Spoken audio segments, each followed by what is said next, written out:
नमस्कार, स्वागत है आपका जनता टीवी में। मैं हूं आपके साथ सचिन चौहान। बात होगी तमाम खबरों की, लेकिन बुलेटिन की शुरुआत बड़ी खबर से कर लेते हैं। और उत्तराखंड के दौरे पर सीएम योगी आदित्यनाथ, ये बड़ी खबर है। सीएम पुष्कर सिंह धामी उनसे मुलाकात करेंगे। केदारनाथ बद्रीनाथ में भी दर्शन पूजन करेंगे और कल केदारनाथ में दर्शन पूजन करेंगे सीएम योगी की सुरक्षा के पुख्ता इंतजाम किए गए हैं। उत्तराखंड के दौरे पर रहेंगे मुख्यमंत्री योगी आदित्यनाथ और साथ ही आपको बता दें कि केदारनाथ में दर्शन भी करेंगे, पूजा अर्चना भी करेंगे और उत्तराखंड के मुख्यमंत्री पुष्कर सिंह धामी के साथ उनकी मुलाकात भी होगी।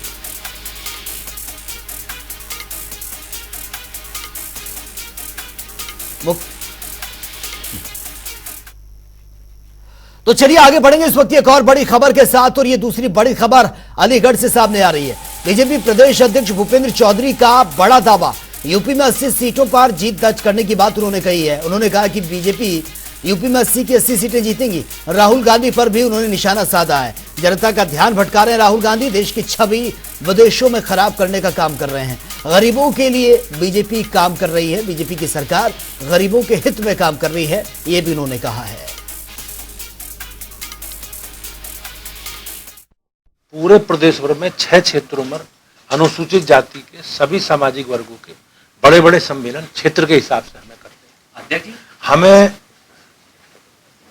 भारत की संसद ने माननीय मोदी जी के नेतृत्व में महिलाओं के सशक्तिकरण के लिए आधी आबादी की मांग को ध्यान में रखते हुए महिला आरक्षण बिल पास किया है। नारी शक्ति बंधन अधिनियम सरकार लेकर आई है, तो उसमें भी हम अपनी सरकार के अभिनंदन के लिए धन्यवाद मोदी जी करके एक अभियान चलाएंगे। आज हमारी बैठक है पूरे क्षेत्र की, 2 बैठकों में हम लोग अपने कार्यक्रम अभियान की आगे बढ़ाने का उसकी रूपरेखा बनाएंगे। पहला कार्य बैठक हमारी महिलाओं की है, महिला मोर्चे की है, हमने सभी अपने कार्यकर्ता बुलाए। और दूसरी बैठक हमारी अनुसूचित जाति मोर्चे की है। तो मैंने बताया जैसे क्षेत्र में हमें अनुसूचित जाति मोर्चे का सम्मेलन करना है बड़ी संख्या, और हमें सभी विधानसभाओं में महिलाओं के सम्मेलन करने हैं। हमें सभी गाँव में, सभी वार्डों में धन्यवाद मोदी जी करके एक पदयात्रा निकालनी है, जन जागरण करनी है। और लखनऊ में सीएम योगी ने ट्रांसकॉन 2023 का शुभारंभ कर दिया है। आपको बता दें कि होटल क्लार्क में ISBTI और KGMU का यह कार्यक्रम यहां पर रखा गया था। इस दौरान मुख्यमंत्री योगी आदित्यनाथ ने कहा कि आज भी हॉस्पिटल्स में ब्लड की कमी रहती है। हेल्थ सेक्टर में रोज नए नए बदलाव हो रहे हैं और बेहतर स्वास्थ्य सुविधाएं उपलब्ध कराना ही सरकार का लक्ष्य है। यह पुरस्कार उनके किए गए कार्यों से अनेक लोगों को एक नई प्रेरणा प्रदान करेगा। हम सब जानते हैं उत्तर प्रदेश देश की आबादी का सबसे बड़ा राज्य है। 25 करोड़ की आबादी आज के दिन पर उत्तर प्रदेश में निवास कर रही है और 25 करोड़ की इस आबादी के लिए स्वास्थ्य की बेहतर सुविधाएं उपलब्ध करवाना, स्वास्थ्य के क्षेत्र में देश के अंदर और दुनिया के अंदर क्या कुछ नया हो रहा है, उनको प्रदेश के अंदर लाने का एक प्रयास करना, जहां केंद्र और राज्य सरकार मिलकर के इस दिशा में प्रयास कर रहे हैं, वही विभिन्न धर्मार्थ संगठनों के द्वारा, सामाजिक संगठनों के द्वारा और इस प्रकार की कॉन्फ्रेंसेस हम लोगों को तकनीकी ज्ञान के साथ साथ टेक्नोलॉजी के आदान प्रदान में भी एक बड़ी भूमिका का निर्वहन करने में सहायता प्रदान करती है। हम सब जानते हैं कि इस क्षेत्र में जो अभी भी डेफिसिट है उसका मूल कारण है जन जागरूकता का अभाव। अवेयरनेस न होने के कारण लोगों के मन में एक भय बना रहता है और मैं अक्सर इस बात को देखता था, हम लोग भी देखते हैं पूरे देश के अंदर। अगर आज के दिन पर हम लोग इस बात को देखते हैं कि जो कुल ब्लड की आवश्यकता है लगभग 15 से 20% ऐसे मामले देखने को मिलते हैं जहां पे इतनी कमी देखने को मिलती है, और यह तब जब इस फील्ड में बहुत कुछ परिवर्तन हुआ है। और वहीं डिप्टी सीएम ब्रजेश पाठक आज गोरखपुर पहुंचे थे, जहां पर उन्होंने देवरिया कांड में घायल अनमोल और उनके परिजनों से मुलाकात की है। साथ ही परिजनों को आश्वासन भी दिया कि दोषियों के खिलाफ सख्त से सख्त कार्रवाई होनी चाहिए। इस दौरान डिप्टी सीएम ब्रजेश पाठक ने कहा कि देवरिया में हुई दुर्भाग्यपूर्ण घटना पर कठोर कार्रवाई की जाएगी। दोषियों को किसी भी कीमत पर बख्शा नहीं जाएगा। अपराधियों को ऐसी सजा मिलेगी कि आगे वाली जो पुश्तें हैं वो भी याद रखेंगी। बहुत ही दुखद है, इसमें हम कड़ी कार्रवाई करेंगे, किसी को बख्शेंगे नहीं। देवरिया की घटना को सरकार ने बहुत ही गंभीरता के साथ लिया है। इसमें जो भी दोषी होंगे उनके खिलाफ कड़ी से कड़ी कार्रवाई होगी, और ऐसी घटना करने वालों की पुश्तें भी याद करेंगी कि इतनी कड़ी कार्रवाई होने वाली। अयोध्या शहर में कदम रखने वाले भक्तों के लिए खुशखबरी है। भगवान राम की जन्मभूमि अयोध्या से जल्द ही हवाई सेवा शुरू हो जाएगी, जिसके बाद मर्यादा पुरुषोत्तम श्री राम के दर्शन के लिए भक्त सीधे हवाई सफर कर अयोध्या पहुंच सकेंगे। यह रिपोर्ट आप देखिए।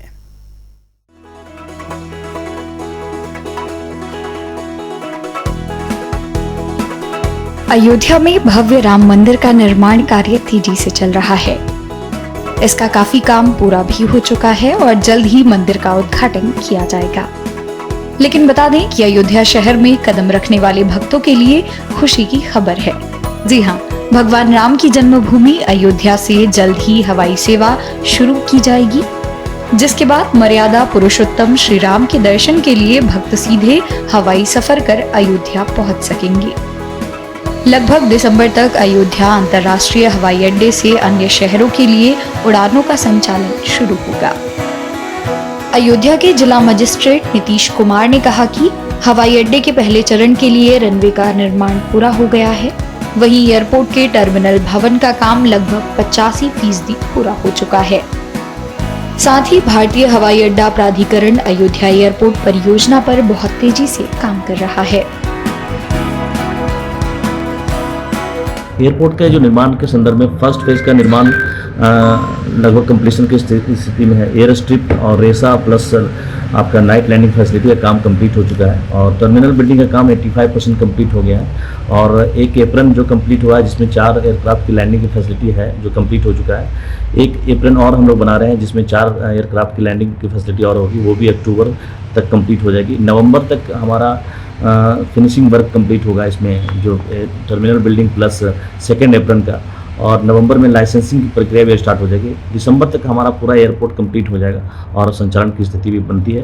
एयरपोर्ट अथॉरिटी भी जो भी लोकेशंस तय करके वो संचालन कर सकते हैं। भगवान राम की नगरी में बन रहा ये एयरपोर्ट राम मंदिर की तर्ज पर बनाया जा रहा है। एयरपोर्ट के प्रवेश द्वार और मुख्य भवन यात्रियों को रामायण युग का अनुभव कराएंगे। बता दें कि रामनगरी अयोध्या में बन रहे विश्व के सबसे दिव्य और भव्य रामलला के मंदिर का निर्माण कार्य जारी है, और जनवरी 2024 में भक्तों को रामलला के दर्शन का सौभाग्य प्राप्त होगा।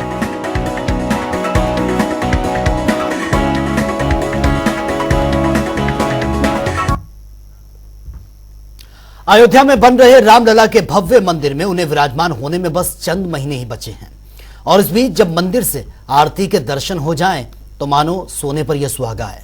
जी हां, श्री राम जन्मभूमि तीर्थ ट्रस्ट की ओर से एक्स प्लेटफॉर्म पर गर्भगृह से आरती की वीडियो शेयर की गई है। यह रिपोर्ट आप देखिए।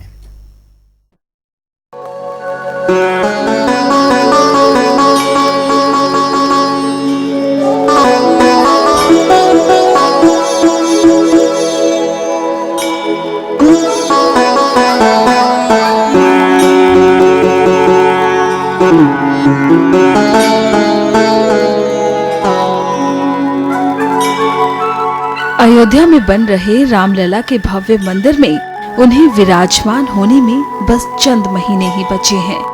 इसी बीच जब मंदिर से आरती के दर्शन हो जाएं, तो मानो सोने पर सुहागा हो। जी हां, श्री राम जन्मभूमि तीर्थ क्षेत्र की ओर से एक्स प्लेटफॉर्म पर श्री राम जन्मभूमि मंदिर गर्भगृह से आरती की वीडियो शेयर की गई है।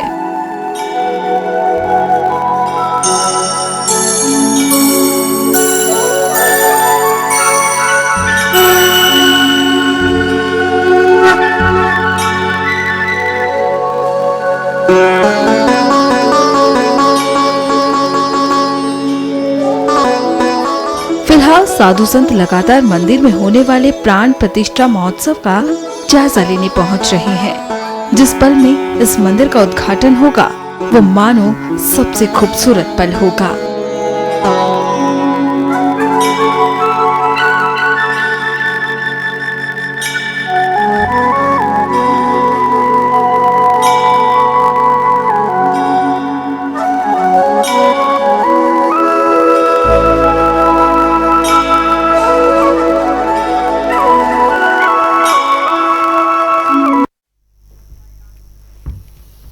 और पंजाब में जलने वाली पराली हर राज्य में लोगों के लिए नुकसान साबित होती है। पराली के जलते ही वायु प्रदूषण में इजाफा होने लगता है और लोगों को सांस लेने में दिक्कत होती है। लेकिन कोलकाता से आगरा आए मूर्तिकार इसका सदुपयोग कर रहे हैं और नव दुर्गा फेस्टिवल्स को लेकर मां दुर्गा की इको फ्रेंडली प्रतिमाएं यहां पर बनाई जा रही हैं और इससे दो फायदे होते हैं। पहला कि प्रतिमा विसर्जन के दौरान नदी प्रदूषित नहीं होगी और दूसरा ये कि पराली जो किसानों के लिए सिरदर्द है उसका भी निस्तारण आसानी से यहां पर होगा। और इस पर मूर्तिकार का क्या कुछ कहना है वो सुन लेते हैं।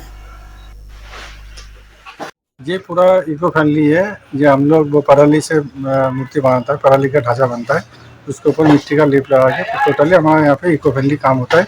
टोटल मिट्टी का है, मिट्टी पानी वाला कलर यूज होता है, इसमें भी पर्यावरण का कोई दूषित ना हो जाए, इसीलिए हम लोग ये इको फ्रेंडली काम करता है। ये हम लोग का तो ये बहुत पुराना कारखाना है। ये हमारा पापा का अमल से, पापा का तो 50 साल हो गया, मेरा भी 20 साल हो गया। और पहले से बहुत डिमांड बढ़ा मिट्टी का मूर्ति का। पहले से आदमी भी बहुत जागरूक हो रहा है कि जो विसर्जन में गल जाता है, बिल्कुल पानी भी दूषित नहीं होता है, इसीलिए हमारा ये मूर्ति दिन का दिन ज्यादा आगे ज्यादा बढ़ रहा है। तो चलिए बात होगी तमाम खबरों की ताबड़तोड़ अंदाज में। सहारनपुर के सोराना गांव में ताबड़तोड़ फायरिंग हुई है। एक गाय को गोली लगी है। परिवार में डर का माहौल है। बहराइच में बंदरों का साथ रेंज ने हैवानियत का मामला यह सामने आया है। मोतीपुर के जंगल में मिले सैकड़ों मरे हुए बंदरों की फोटो सोशल मीडिया पर वायरल हो रही। तेंदुए का शिकार बना बच्चा, दर्दनाक मौत से मचा कोहराम। हमले में लोगों में दहशत है। पुलिस वन विभाग के अधिकारी ने कहा जारी है कार्रवाई। ललितपुर में ग्राम प्रधान की मां ने खाया जहरीला पदार्थ, सीएचसी में एडमिट करवाया। परिजनों का रो रो कर बुरा हाल, कहा ग्रामीणों के ताने सुनकर यह कदम उठाया। ललितपुर ग्राम में बढ़ रहे हैं डेंगू के मामले। 6 लोगों की मौत की खबर अब तक सामने आए 35 मामले। हमीरपुर के कारागार में कैदी की मौत का मामला सामने आया। हार्ट अटैक की बीमारी के चलते गई जान। परिजनों ने जेल प्रशासन पर लगाया लापरवाही का। आगरा से सामने आया दर्दनाक हादसा। घर के टीवी में हुआ ब्लास्ट। कमरे में बैठे दंपति आग में झुलसे। बाराबंकी में बेसिक शिक्षा विभाग की बड़ी कार्रवाई। सरकारी विद्यालयों में बच्चों की उपस्थिति कम होने की वजह से बीएएस ने कार्रवाई की है। बलिया में प्रधान ने गांव में चलाया स्वच्छता अभियान। डेंगू से बचाव के लिए फॉगिंग करवाई जा रही है। ललितपुर में संदिग्ध परिस्थितियों में टीचर्स का फंदे से झूलता हुआ शव मिला है। परिजनों में कोहराम मचा, जांच में जुटी है पुलिस। भदोई में आमरण अनशन का दूसरा दिन। 65 साल के अनशनकारी विमल दुबे की तबीयत बिगड़ी है। 5 सूत्री मांगों को लेकर हड़ताल पर। कानपुर में दबंगों के हौसले बुलंद है। उपनिरीक्षक के बेटे की जमकर उनको पीटा गया। सीसीटीवी में कैद हुई है पूरी घटना। रायबरेली में तेज रफ्तार का कहर। सड़क पर चल रहे युवक को ट्रक ने कुचल दिया। हादसे में युवक की मौत। सहारनपुर में कांग्रेस ने किया विरोध प्रदर्शन। पत्रकारों पर हो रहे उत्पीड़न को लेकर ज्ञापन सौंपा। मैनपुरी में जिला हॉस्पिटल्स का सीएमएस ने किया है निरीक्षण। स्टाफ गैर हाजिर होने पर जमकर फटकार बुलाया। बांदा में अज्ञात युवक का शव मिलने से इलाके में हड़कंप है। पुलिस ने शव की शिनाख्त में जुटी है। कनवारा बाईपास का मामला है। श्रावस्ती में पारिवारिक कलह के चलते युवती ने लगाई फांसी। परिजनों में मचा कोहरा। मामले की जांच में जुटी पुलिस। रायबरेली में खून के रिश्ते शर्मसार हो गए। किशोरी ने मां को दिया जहर। गंभीर हालत में अस्पताल में भर्ती। आगरा में नशे की हालत में दिखा सिपाही। विधायक पुरुषोत्तम खंडेलवाल सिपाही की हरकत पर भड़क गए। वीडियो सोशल मीडिया पर वायरल। इटावा में विद्युत लाइन से जा टकराई ट्रक में अचानक से आग लग गई। चालक ने मौके से भागकर अपनी जान बचाई। इटावा में रिश्ते तार तार करने वाला मामला सामने आया। जीजा और दोस्तों ने साली के साथ मिलकर शर्मनाक घटना को अंजाम दिया। आरोपी गिरफ्तार। ललितपुर में सीएमओ ऑफिस में खड़ी एम्बुलेंस में भीषण आग लग गई। सूचना के बाद मौके पर पहुंची फायर ब्रिगेड की गाड़ियों ने आग को कंट्रोल किया। एटा में दो पक्षों के बीच मामूली कहासुनी में जमकर मारपीट। दबंगों ने दंपत्ति को जमकर पीटा। अस्पताल में भर्ती। बस्ती मंडल के तीनों जिलों में हुआ है बड़ा फेरबदल।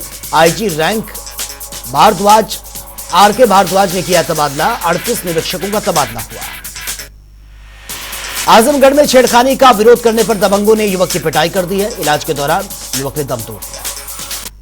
पंजाब पुलिस की आगरा में छापेमारी, नशीले इंजेक्शन और दवाओं के तस्कर राकेश को पंजाब पुलिस ने पकड़ा।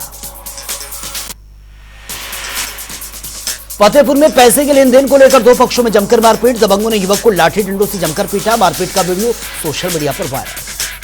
मेरठ में बेखौफ चोर ने दिन दहाड़े चोरी की वारदात को अंजाम दिया। बंद कंप्यूटर शॉप का शटर तोड़कर चोरी की, सीसीटीवी में कैद हुई घटना। लखनऊ में कड़ी सुरक्षा के बाद जेब कतरों का बोलबाला, किसान की जेब पर हाथ साफ किया, सीसीटीवी में कैद हुई घटना। कन्नौज में पूर्व विधायक अनिल दोहरे का शव पहुंचा पैतृक गांव। जलालाबाद ब्लॉक के टिकैयापुर गांव पहुंचा शव। कानपुर में ई बसों में चार्जिंग के समय बैटरी फटने से बस में लगी है आग। आनंद फानंद में कर्मचारियों को बाहर निकालकर जान बचाई। फर्रुखाबाद में मामूली विवाद में दबंगों ने युवक पर धारदार हथियार से हमला कर दिया। दबंगों ने युवक को घेर कर लाठी डंडों चाकू से ताबड़तोड़ हमले किए। अलीगढ़ में जीएसटी कार्यालय पर सीबीआई टीम ने मारा छापा। जीएसटी टीम की लगातार कार्रवाई जारी है। टीम के सभी अधिकारियों के मोबाइल जब्त कर दिए गए। आगरा में गुरु और छात्र का रिश्ता तार-तार, छात्रों ने टीचर्स को मारी है गोली, वीडियो सोशल मीडिया पर वायरल। फतेहपुर में अज्ञात चोरों ने रात के अंधेरे में घर का ताला तोड़कर लाखों का माल साफ कर दिया।